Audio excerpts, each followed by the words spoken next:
Hello बच्चों, आज हम लोग आईएससी काव्य मंजरी के पाठ अंधेरे का दीपक, जिसके कवि हैं हरिवंश राय बच्चन जी, इस कविता की एक्सप्लेनेशन देखेंगे। और मैं आप लोगों को कविता की व्याख्या करने के साथ साथ इसके जितने भी हार्ड वर्ड्स हैं उनकी मीनिंग्स बताती चलूँगी, और साथ ही साथ मैं आप लोगों को काव्य में आए हुए काव्यगत विशेषताओं के बारे में भी बताऊँगी। ठीक है, तो वीडियो को आप लास्ट तक देखिएगा, अच्छे से देखिएगा, ताकि आपको कविता की व्याख्या अच्छी प्रकार से समझ में आ जाए। चलिए, तो वीडियो को स्टार्ट करते हैं बच्चों हम लोग। अंधेरे का दीपक, ये कविता है हरिवंश राय बच्चन जी की। और हरिवंश राय बच्चन जी, जैसा कि बच्चन नाम से आप लोग को थोड़ा क्लियर हो रहा होगा कि हमारे जो फिल्मों के महानायक हैं अमिताभ बच्चन जी, तो उनके ये पिता हैं, उनके फादर हैं। और हरिवंश राय बच्चन जी हिंदी साहित्य में उत्तर छायावादी कवि माने जाते हैं।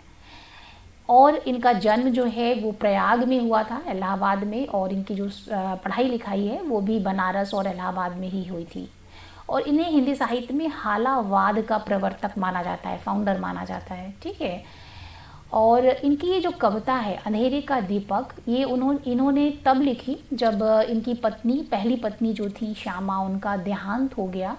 और उनके दुख में ये बहुत ज़्यादा दुखी थे। उस दुख से जिस तरह से इन्होंने अपने आप को निकाला, तो उस दुख से निकलने के बाद ही उन्होंने अन्य मनुष्यों को ये संदेश देने की कोशिश की है कि मनुष्य को अपने दुख से बाहर किस तरह से निकलना चाहिए। यानी एक तरह से देखें तो ये कविता जो है ये आशावाद का प्रतीक है। और सामाजिक जो मनुष्य हैं उनको कवि अपनी इस कविता के माध्यम से जीवन के प्रति सकारात्मक दृष्टिकोण के महत्व को प्रतिपादित करने की कोशिश कर रहे हैं यहाँ पर। ठीक है, तो ये अंधेरे का दीपक, ये कविता पूरी तरह से आशावाद और आस्थावाद का प्रतीक है। तो इसकी लाइन बाय लाइन एक्सप्लेनेशन हम लोग देखते हैं। कवि कहते हैं कि है अंधेरी रात पर दिवा जलाना कब मना है, कल्पना के हाथ से कमनीय जो मंदिर बना था, भावना के हाथ ने जिसमें वितानों को तना था। कहते हैं कि अंधेरी रात यानी बहुत ज़्यादा डार्क है। रात कैसी है? बिल्कुल अंधेरा है, चारों तरफ अंधकार छाया हुआ है। तो बिल्कुल अंधेरी रात कब होती है पृथ्वी पर? जबकि अमावस्या का समय होता है। मीन्स हिंदू पंचांग के अनुसार हिंदी जो महीना होता है, एक महीने में 2 पक्ष होते हैं, उसमें 15-15 दिन के अमावस्या और पूर्णिमा का पक्ष होता है। ठीक है, तो अमावस्या की रात में चंद्रमा की जो चांदनी होती है, उसकी रोशनी जो होती है वो पृथ्वी पर नहीं पड़ती है, जिसके कारण पृथ्वी पर पूरी तरह से अंधकार छाया रहता है। ठीक है, तो ऐसे अंधकारमय वातावरण में जब कुछ भी दिखाई नहीं दे रहा है, तो ऐसे समय में एक छोटा सा दीपक जलाना कब मना है? मीन्स एक छोटा सा दिया जला लेना चाहिए, जिससे कि वह अंधकार जो है, एक छोटे से दीपक जला लेने मात्र से ही अंधकार मिट जाता है। कवि संदेश देते हुए कहते हैं कि इसी प्रकार से मानव जीवन में जो दुख, पीड़ा या कष्ट रूपी जो अंधेरा है, उस अंधेरे में उसे सुख की, छोटे से सुख या छोटे से खुशी की तलाश कर लेनी चाहिए, उसकी खोज कर लेनी चाहिए, जिससे कि उसका जीवन पथ जो है उस पे आगे बढ़ने के लिए उसके मन में एक उत्साह आ सके, एक मन में एक उम्मीद जाग जाए, जिससे कि वो अपने जीवन को आगे ले जा सके। तो ऐसे में उसे अपने उम्मीद का दामन नहीं छोड़ना चाहिए। आगे कवि कहते हैं कि कल्पना के हाथ से कमनीय जो मंदिर बना था। मीन्स कल्पना यानी हमारी जो इमेजिनेशंस हैं, मन में जितने विचार चल रहे हैं, उन विचारों रूपी हाथ से, ठीक है, उन हाथ से क्या किया? कमनीय जो मंदिर बना। कमनीय मीन्स होता है मनोहर, सुंदर। ठीक है, बिल्कुल सुंदर सा एक मंदिर रूपी घर बना लिया। ठीक है, यानी यहाँ मंदिर किसके लिए कहा जा रहा है? घर के लिए कहा जा रहा है कि कोई व्यक्ति अगर ऐसा है तो उसने अपने घर को जो है, मंदिर रूपी घर को क्या है, बहुत ही सुंदर सा बना लिया है अपनी कल्पनाओं के हाथों से। मीन्स अपनी कल्पना को साकार रूप देते हुए उसने एक मंदिर रूपी घर बना लिया है और भावना के हाथ ने, भावना मीन्स हमारे जो इमोशंस होते हैं, मन के जो सुंदर विचार होते हैं, उन सुंदर विचारों से, विचारों रूपी हाथ से जिसमें वितानों को तना, वितान मीन्स होते हैं चंदवा या चांदनी कह सकते हैं हम, जो कि एक टेंट जब लगाते हैं तो उसकी जो मोटे कपड़े से चांदनी लगाई जाती है उसको कहते हैं वितान, और इसको हम इंग्लिश में सीलिंग कह सकते हैं। तो वितानों को ताना यानी अपने मन के जो अच्छे विचार हैं उन विचारों रूपी हाथ से अपने घर के ऊपर जो है एक चांदनी लगा ली, अर्थात उसकी सीलिंग जो है पूरी तरह से तान दी, सीलिंग को मैं जो है विस्तार दे दिया, बिछा दिया।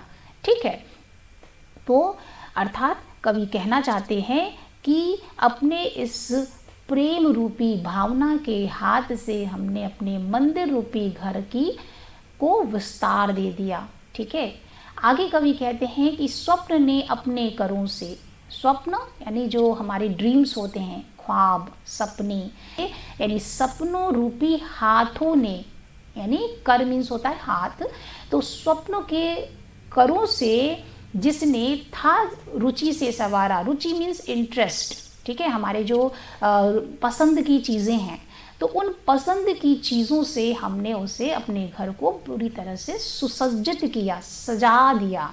ठीक है, जब मान लीजिए कोई व्यक्ति अपना घर बनाता है तो वो क्या चाहता है कि हमारा कोई चाहता है कि हमारी जो गार्डन है वो बहुत सुंदर, बहुत बड़ा सा बने, बहुत सुंदर बने, या हमारा बेडरूम बड़ा बने, या हम ऐसी जगह पे ये चीज़ें रखेंगे। तो अपनी जो रुचि है, अपनी पसंद है, उसके अनुसार हमने जो जो सपना देखा था उन सपनों के अनुसार हमने क्या किया, पूरे घर को सुंदरता के साथ सजा दिया, खूब बढ़िया सा। ठीक, स्वर्ग के दुष्प्राय रंगों से, रसों से जो सना था, मीन्स यहाँ कहना चाहते हैं कवि, स्वर्ग मीन्स क्या है, एक पवित्र स्थान, स्वर्गीय मीन्स जहाँ पे हर तरह की सुख सुविधा और सुख होता है, बहुत सुंदरता होती है। तो ऐसे सुंदर स्थान से, जहाँ से किसी चीज़ को प्राप्त कर पाना भी जो है बहुत ही कठिन है। ठीक है, तो ऐसे दुष्प्राय, दुष्प्राय मतलब कठिनता से मिलने वाला, तो ऐसे कठिनता से मिलने वाले रंगों से, जो बहुत ही कठिनता से मिले हैं, ऐसे रंगों से हमने क्या किया है, अपने घरों को सजा दिया है, फिर उसकी दीवारों में रंग रोगन कर दिया है, पेंटिंग कर दी है। रसों से जो सना था, रस यहाँ पे कहने का तात्पर्य है यहाँ पे आनंद का रस। ठीक है, जो प्रेम है, मन की जो खुशी है, उस प्रेम से जो आनंद मिलता है, उस आनंद से हमने पूरे घर को सराबोर कर दिया है। सना है मतलब लिपटा हुआ है, या उसे पूरी तरह से सराबोर कर दिया, यानी हमारा पूरा घर जो है वो कैसा है, बहुत सुंदर, उसके रंग रोगन भी बहुत सुंदर है, और पूरे घर में हमारे क्या है, खुशी का माहौल है, सुख है, ऐसा सुखी वातावरण है जिससे कि आत्मिक शांति और खुशी मिल रही है। ठीक है, तो ऐसे घर में जहाँ पूरी तरह से खुशहाली है, ऐसा घर हमने तैयार कर लिया है। ठीक है, ढह गया वह तो जुटाकर, आगे कवि कहते हैं कि ढह गया वह तो जुटाकर ईंट पत्थर कंकड़ों को एक अपनी शांति की कुटिया बनाना कम मना है। कवि कहते हैं कि हमने जो घर बनाया था वो बहुत ज़्यादा सुंदर, अपनी कल्पनाओं के अनुसार, अपनी रुचि के अनुसार उसको बनाया, संवारा, सजाया, उसमें एक आत्मिक सुख, शांति मिलती थी, खुशी मिलती थी। लेकिन किसी कारणवश अगर वो मंदिर रूपी घर हमारा टूट जाए, किसी आपदा के कारण वो नष्ट हो जाए, तो ऐसी स्थिति में भी हमें क्या करना चाहिए, ईंट पत्थर कंकड़ों को, यानी जो छोटे छोटे ईंट पत्थर हैं उसके जो टुकड़े बचे हुए हैं, उन टुकड़ों को जुटाकर, इकट्ठा करके, उसको कलेक्ट करके एक शांति की कुटिया, शांति की कुटिया मीन्स छोटा घर, यानी एक छोटी सी कुटिया, झोपड़ी, एक छोटी सी कुटिया बना लेनी चाहिए जहाँ पर एक शांति का वातावरण तो मिले, यानी मन की शांति तो मिल जाए उसे। कहते हैं कि है अंधेरी रात पर दीवा जलाना कब मना है, मीन्स चारों तरफ अंधकार का वातावरण है, अंधेरी रात है, ऐसे समय में एक छोटा सा दीपक जलाना बिल्कुल मना नहीं है। और ऐसे में एक छोटा सा दीपक जो है अंधकारमय वातावरण को समाप्त कर सकता है, उसके अंधेरे को मिटा सकता है, इसलिए दीपक जला लेना चाहिए। ठीक है, तो इस पूरी जो पैराग्राफ है बच्चों, उसके माध्यम से कवि ये संदेश देना चाहते हैं कि मनुष्य के जीवन में निराशा के जो क्षण हैं वो तो आएंगे ही आएंगे, तो ऐसी स्थिति में भी आशा का दामन थाम के रखना चाहिए, आशा को क्योंकि जिस प्रकार से मनुष्य के जीवन में सुख के दिन थे, बहुत सुख था, खुशी थी, और वो खुशी और सुख जो है वो दुख में बदल गया, दुख का समय आ गया, तो उसी प्रकार से ये जो दुख का समय है वो भी बीत जाएगा और फिर से खुशियाँ वापस आ जाएंगी, सुख का जीवन वापस आ जाएगा, और ये क्रम जो है वो चलता रहता है। तो ऐसी स्थिति में मनुष्य को अशांत नहीं होना चाहिए, दुखी नहीं होना चाहिए, बल्कि आशान्वित रहना चाहिए, अपने मन में एक होप बनाए रखना चाहिए, जिससे कि वो जीवन पथ पर आगे बढ़ता रहे। ठीक है, यानी मनुष्य जो है उसको अपने संघर्ष जो है हमेशा जारी रखना चाहिए, अपने कर्म करते रहना चाहिए, और कर्म करते रहने से, आशावादी बने रहने से एक समय ऐसा आता है कि वो सुख का समय के रूप में बदल जाता है, यानी दुख और सुख जो है वो आते जाते रहते हैं। तो जिस प्रकार से सुख के समय के बाद जो है दुख आ गया, तो उसी प्रकार से दुख का समय भी बीत जाएगा और सुख में परिवर्तित हो जाएगा वो। ठीक है, तो यहाँ तक बच्चों आपको मैंने इस पैराग्राफ का जो एक्सप्लेनेशन है वो मैंने समझा दिया, और इस पैराग्राफ की जितने भी हार्ड वर्ड्स हैं उसको मैंने यहाँ पर नोट कर दिया है। ठीक है, इनके जितने भी कठिन शब्द हैं उनको यहाँ पे मैंने नोट कर दिया है, तो आप इसका स्क्रीनशॉट ले लीजिए या फिर इसे कहीं नोट कर लीजिए। ठीक है, और इसके बाद आप जो है इसे भी आप इसका भी स्क्रीनशॉट ले लीजिए। ठीक है, आई होप आपने इसका स्क्रीनशॉट ले लिया होगा बच्चों। चलिए चलते हैं हम लोग नेक्स्ट पैराग्राफ पर, अगला पद्यांश देखते हैं, उसके एक्सप्लेनेशन देखेंगे हम लोग। बादलों के अश्रु से धोया गया नभ नील नीलम, का बनाया था गया मधुपात्र मनमोहक मनोरम।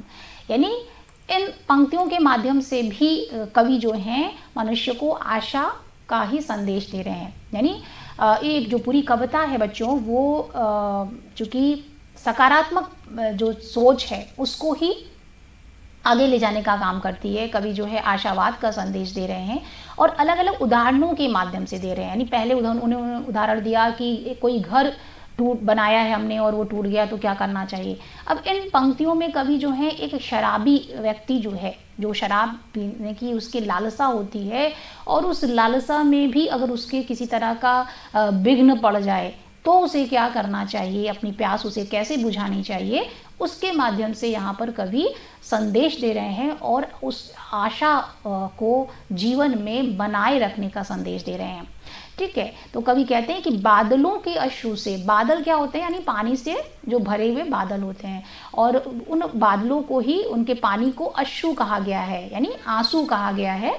तो कवि कहते हैं कि जब बादल जो है वो बारिश हो जाती है, यानी पानी जब बरस जाता है तो क्या होता है, वो क्या है, बादल के अश्रु हैं वो।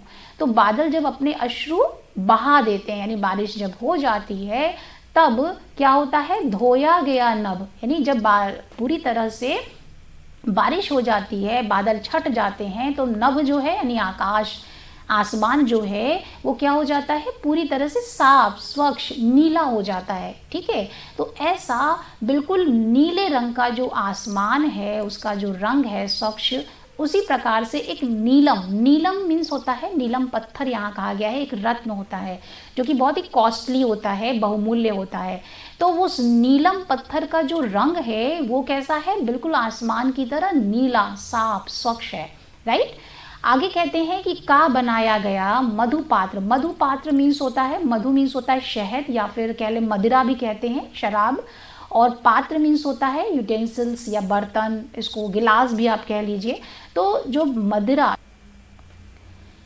यानी शराब का जो बर्तन है वो कैसे बना हुआ है, वो गिलास नीलम पत्थर से बना हुआ है। नीलम जो रत्न है वो जड़े हुए हैं उसमें, और उस नीलम रत्न के जड़े होने के कारण वो गिलास जो है वो कैसा लग रहा है, बहुत ही सुंदर, मनमोहक, अट्रैक्टिव, बहुत ही मन को मोहने वाला लग रहा है। और मनोरम यानी सुंदर, बहुत ही सुंदर सा लग रहा है। आगे कहते हैं कि प्रथम उषा की किरण की लालिमा सी लाल मदिरा थी उसी में चमचमाती नव घनों में चंचला सम। कवि कहते हैं कि प्रथम उष्मा, प्रथम उषा मीन्स होता है प्रातःकालीन जो समय होता है, यानी बिल्कुल जब भोर का समय होता है, सुबह सुबह जब सूर्य की पहली किरण निकलती है, तो उस समय को कहते हैं प्रथम उषा सॉरी। तो प्रथम उषा की जो किरण है यानी प्रातःकालीन जो समय है, उस समय की जो रेज है यानी किरणें जो हैं, जो प्रकाश है, उसकी जो लालिमा मीन्स वो कैसी होती है, लाल रंग की होती है। तो उसकी जो लालिमा दिखती है ना, उस लालिमा की तरह ही ये जो मदिरा है उसका रंग जो है कैसा दिख रहा है, वो लाल मदिरा का जो रंग है उस प्रथम उषा की किरण की तरह ही दिख रहा है। मीन्स यहाँ पे उपमा अलंकार का कवि ने प्रयोग किया है। उपमा अलंकार में क्या होता है, किसी प्रसिद्ध जो वस्तु होती है उससे ही किसी वस्तु का की तुलना की जाती है या उसके उदाहरण के माध्यम से उसे समझाया जाता है, राइट। तो यहाँ पर कवि कह रहे हैं कि नीलम पत्थर कैसा है, वो नीलम पत्थर आसमान की तरह साफ स्वच्छ नीला है, जैसे आसमान है। उस नीले रंग के पत्थर से बने हुए बर्तन में, जो कि बहुत ही सुंदर लग रहा है, उस बर्तन में जो लाल मदिरा है वो कैसी लग रही है, जैसे लग रहा है कि नीले नीले आकाश में प्रातःकालीन सूर्य की जो किरणें हैं, प्रथम किरणें अपनी लालिमा बिखेरती हैं, पूरी तरह से लाल लाल जो उसकी जो प्रकाश है, ऐसा ही यहाँ पर उस गिलास में मदिरा देखने में लग रही है। ठीक है। थी उसी में चमचमाती, यानी चमचमाती मीन्स चमक रही है, चमचमा रही है मीन्स उसका चमक बिखेर रही है। नव घनों, नव मीन्स होता है नया, नवीन, और घन मीन्स यहाँ पर बादलों के लिए कहा जा रहा है, नभ के लिए कहा जा रहा है। चंचला मीन्स बिजली, सम मीन्स समान। ठीक। तो यहाँ पर कवि कहते हैं कि जो आकाश में जब बिजली चमकती है, ठीक है, तो थी उसी में चमचमाती यानी चमक रही है, बादलों के बीच में जो नए नए बिजली चमक रही है। चंचला मीन्स बिजली, बिजली कड़कती है ना, चमकती है। तो बिजली जो है जिस तरह से बादलों में चमकती है, उसी प्रकार से ये जो मदिरा है उस गिलास में उसी प्रकार से चमक रही है, यानी छलछला रही है। ठीक है, पानी की तरह होती है मदिरा, तो उसका जो मदिरा है वो गिलास में उसी प्रकार से छलछला रही है जिस प्रकार से आसमान में बिजली चमकती है। राइट, समझ में आया बच्चों यहाँ तक? आगे कवि कहते हैं कि वह अगर टूटा मिलाकर हाथ दोनों की हथेली, एक निर्मल स्रोत से तृष्णा बुझाना कब मना है। कवि कहते हैं कि बाई चांस ये जो मदिरा पीने, शराबी जो व्यक्ति होता है ना, शराब का एडिक्टेड, तो वो व्यक्ति जो है वो उससे बहुत सुख मिलता है। ऐसी पूरी मतलब उसको मधुपात्र से जो है वो मदिरा का पान कर रहा है, मीन्स शराब पी रहा है, तो उसे बहुत सुख आनंद की प्राप्ति होती है। राइट, तो उस आनंद का क्षण में मान लीजिए किसी कारणवश से वो गिलास टूट जाए। ठीक है, किसी कारण से अगर वो गिलास जो है टूट जाए, मदिरा बिखर जाए, मदिरा जो है गिर जाए, तो ऐसी स्थिति में क्या करना चाहिए उस शराबी को? हाथ दोनों की हथेली, यानी दोनों हाथ की जो पाम्स होते हैं, हथेलियाँ होती हैं, उनको क्या करना चाहिए? मिला लेना चाहिए, मीन्स जोड़ लेना चाहिए। तो जब दोनों हाथों की हथेलियों को जोड़ लिया जाए, मिला लिया जाए, तो वो क्या हो जाता है? एक अंजुलि का रूप ले लेती है, यानी हल्का सा गहरा हो जाता है। तो इस अंजुलि की तरह बना लेना चाहिए और एक निर्मल स्रोत से, स्रोत मीन्स होता है झरना, यानी कोई उत्स जो होता है आराम, जहाँ से पानी गिरता है। तो निर्मल मीन्स बिल्कुल स्वच्छ, साफ, झरने से तृष्णा बुझाना कब मना है। तृष्णा मीन्स होता है प्यास, ठीक है। तो ऐसे स्वच्छ निर्मल झरने से प्यास उसको बुझा लेनी चाहिए, क्योंकि ऐसा करना मना नहीं है। मीन्स यहाँ कहने का तात्पर्य ये है कवि का कि अगर किसी कारणवश से उसकी मदिरा का जो बर्तन है वो टूट जाए, मदिरा बिखर जाए, मदिरा जो है वो गिर जाए, तब भी उसे एक झरने से चूँकि उसको तो प्यास लगी हुई है, उसको क्या है, शराब पीने की लालसा है उसको, तो ऐसी स्थिति में भी उसे क्या करना चाहिए, किसी झरने से अंजुलि बना करके वो अपनी प्यास को उस जल से भी बुझा सकता है। यानी जीवन में जो भी साधन मिले उस साधन को स्वीकार कर लेना चाहिए और उससे ही अपना काम चला लेना चाहिए, उससे ही अपने जीवन को आगे ले जाना चाहिए, राइट। आगे कवि कहते हैं कि है अंधेरी रात पर दीवा जलाना कब मना है। मीन्स अंधकारमय रात में एक छोटा सा दीपक जला लेने मात्र से पूरा अंधियारा जो है वो मिट जाता है, और ऐसे दीपक को जलाना मना नहीं है, यानी व्यक्ति को ऐसा दीपक जला लेना चाहिए, राइट। तो इस जो पंक्तियां हैं ये पूरी, इस पंक्तियों के माध्यम से कवि ये कहना चाहते हैं कि मनुष्य के जीवन में क्या है कि बहुत सारे सुख सुविधा, ऐशो आराम की बहुत सारी चीज़ें उसने जुटा रखी हैं, ठीक है, उनकी उसको आदत बन चुकी है और उसमें वो बहुत प्रसन्न है, सुखी है, खुश है। लेकिन बाई चांस अगर वो चीज़ें जो है समाप्त हो जाएं, टूट जाएं, नष्ट हो जाएं, तो ऐसी स्थिति में भी उसके आसपास जो भी छोटे मोटे साधन हैं, जो भी छोटी मोटी चीज़ें उसे मिल जा रही हैं जीवन को आगे ले जाने के लिए, उन चीज़ों को ही उसे अपने काम में, उपयोग में ले आना चाहिए, ठीक है, जिससे कि उसका जीवन जो है वो आगे की ओर बढ़ सके, ठीक है। तो जो आनंद का जो क्षण था उसका अगर वो टूट गया, वो बिखर गया, किसी कारणवश से वो समाप्त हो गया, तो ऐसे समय में भी उसे निराश न हो करके उसे अपने लिए खुशी का एक क्षण तलाश लेना चाहिए, क्योंकि विनाश जो है वो प्रकृति का नियम है, ठीक है, शाश्वत सत्य है, क्योंकि एक बार कोई भी चीज़ नष्ट होती है लेकिन फिर से वो निर्मित भी होती है, मीन्स वो फिर से बन भी जाती है। तो इसलिए मनुष्य को अपने मन में आशा को बनाए रखना चाहिए, आशा का दीपक जलाए रखना चाहिए, जिससे कि वो अपने जीवन पथ पर अग्रसर हो सके और प्रसन्नता के साथ आगे बढ़ सके, क्योंकि दुख और सुख तो प्रकृति के नियम हैं, ठीक है। तो जब दुख आया है तो उसके बाद वो सुख भी हमें प्राप्त हो जाएगा, राइट बच्चों। तो इस पैराग्राफ की भी एक्सप्लेनेशन मैंने आप लोगों को समझा दी, और इसकी जो कठिन शब्दों के अर्थ हैं वो भी आप इसको स्क्रीनशॉट ले लीजिए, ताकि आपको जब कविता को पढ़ेंगे तो उसमें आपको ये आसानी हो जाएगी, ठीक है। तो ये इसके स्क्रीनशॉट ले लीजिए, ताकि मैंने आपके लिए सारे जितने भी हार्ड वर्ड्स हैं उनकी मीनिंग्स मैंने यहाँ पे आपके लिए नोट करी है, ताकि आपको एक एक शब्द का अर्थ मैं बता सकूं, ठीक है, जिससे कि आपको बहुत अच्छे से कविता की व्याख्या समझ में आए, राइट। तो आई होप कि आपने स्क्रीनशॉट ले लिया होगा, और मैं कोशिश करूँगी कि डिस्क्रिप्शन बॉक्स में भी आपको इसकी मीनिंग्स दे सकूं, और इस कविता की व्याख्या आपको कैसी लगी, इसे आपको अच्छे से समझ में आई या नहीं आई, इसको कमेंट करके ज़रूर मुझे बताइएगा। और आगे की व्याख्या हम लोग अगली वीडियो में देखेंगे।